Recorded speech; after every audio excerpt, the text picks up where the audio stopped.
Isasara mamayang alauna ng hapon ang eastbound ng Congressional Avenue para po sa itatayong tulay roon. May inihanda namang rerouting ang mga otoridad. Kamusta kaya ang daloy ng trapiko? Alamin po natin yan sa ulat on the spot ni Mark Salazar. Mark? Connie, alam mo dito sa kahabaan ng congressional extension ay ang rush hour dito ay nagsisimula ng alas 10 ng umaga. Bakit? Dahil itong Congressional Avenue extension, ito yung ruta na nagkokonekta ng NLEX at SLEX. So ito yung daanan ng maraming mga truck. At pagka na-lift na yung truck ban at 10 a.m. hanggang 3 p.m., ito yung daanan nila. Ang magiging problema natin dito, Connie, starting at 1 o'clock, maya-maya lamang, isasara itong eastbound ng Congressional Avenue extension dahil nga sa papalitang temporary bridge dito sa aking likuran. Ito ay gagawin ng permanent bridge at 5 buwan ang itatagal ng proyektong yan. At merong inihandang rerouting scheme, pwede nyo i-check din sa website ng MMDA, ang rerouting scheme na yan ng mga dadaang mga motorista dito at karaniwan yan yung mga estudyante dito sa may Katipunan area, Connie. Ayan sila ang mga maapektuhan ng pagsasara ng kalye na ito.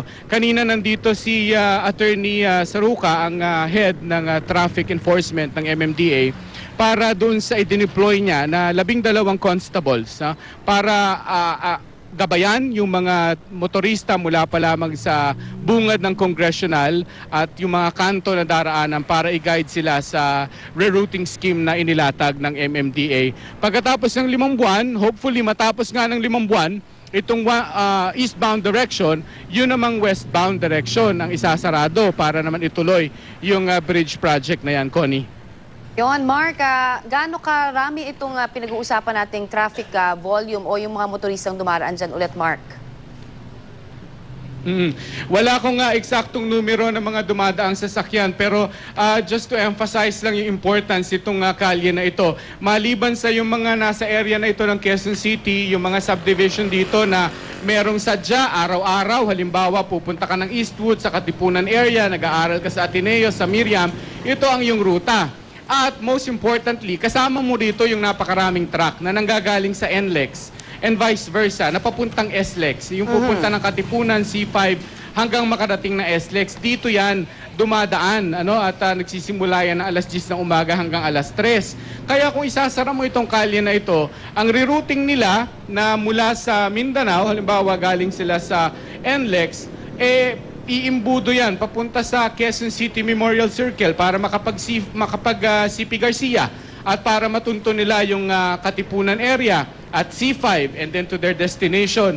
Mag-iimbudo yan doon. Alam mo naman na, Connie, kung nakakadaan ka sa Memorial Circle, konting ulan lang dyan, nagtatraffic yan Naglalak na yan So idadagdag mo pa yung mga truck na dapat ay dito dumadaan sa Congressional Avenue extension, doon lahat mong pupuntahan. Papunta sa may UP, sa CP Garcia, ay expect nyo na yun ang mga maapektuhan na mga lugar sa rerouting scheme na ito, Connie. Of course, Mark, alam mo, dun sa CP Garcia pa lamang, talagang rush hour lamang ang pinag-uusapan natin ito, pero talagang dahil masikip na yung daan, natural at may mga pakurba-kurba pa doon, di ba? Talagang traffic na yan.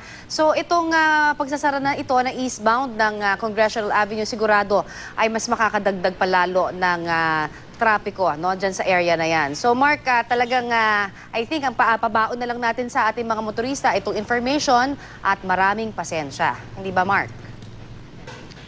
Oo, at saka Connie, may paalala rin si Attorney Saruca kanina. Alam mo naman pag masikip ang daan, yung road rage na tinatawag. Kaya alam naman natin na ganito ang sitwasyon, unawain natin na ganito ang sitwasyon, at least in the next 5 months, ihanda natin yung ating pasensya.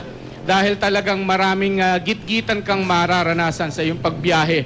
Lalo na kapag yung rush hour. Kaya yan ang kanilang panawagan na unawain natin, kailangan natin to talagang daanan sapagkat hindi naman pwedeng temporary bridge lamang itong dinadaanan ng malalaking truck dito sa Congressional Extension dahil malalaking mga truck yan. So kailangan talaga na ayusin itong itong bridge na dadaanan ng marami. Ito'y sa kaligtasan din naman ng mga motorista. So konting pag-unawa ko ni haba-habaan at unawain ang sitwasyon. Oo, dapat talaga, Mark, yung sinasabi nga na mga MMDA constable dyan na 20, no? If I'm correct about it, Mark, no? 20 ba ang ipapatalaga dyan ngayong araw? 12. Oh, 12. O kung 12 lamang yan, ito ba ay magtatagal, Mark, hanggang 5 months? Or ito ay sa simula lamang? Kasi sigurado ako kapag nawala na yung mga traffic constable dyan, baka lalo nga magkaroon ng mga talagang gitgitan, awayan sa kalsada pa. Hindi naman.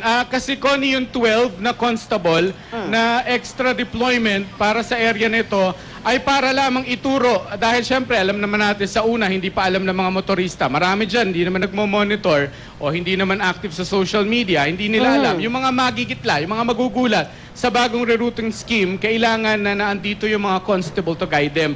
Ngayon, maliban sa mga constable, ay meron ding along the way, papunta rito, sa bungad pa lang from EDSA, pagliko mo sa Congressional, meron ng mga billboard doon na nagsasabi ng traffic advisory tungkol sa pagsasara nitong parte itong ng Congressional Extension Avenue.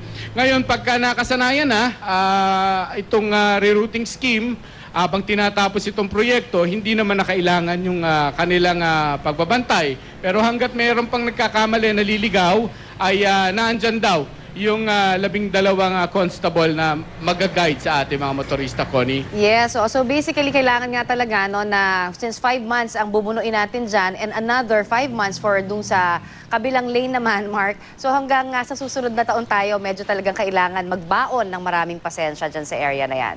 Magpapasalamat na kami sa iyong update na yan, Mark. Thank you very much. At ingat ka dyan. Maraming salamat, Mark Zalazar.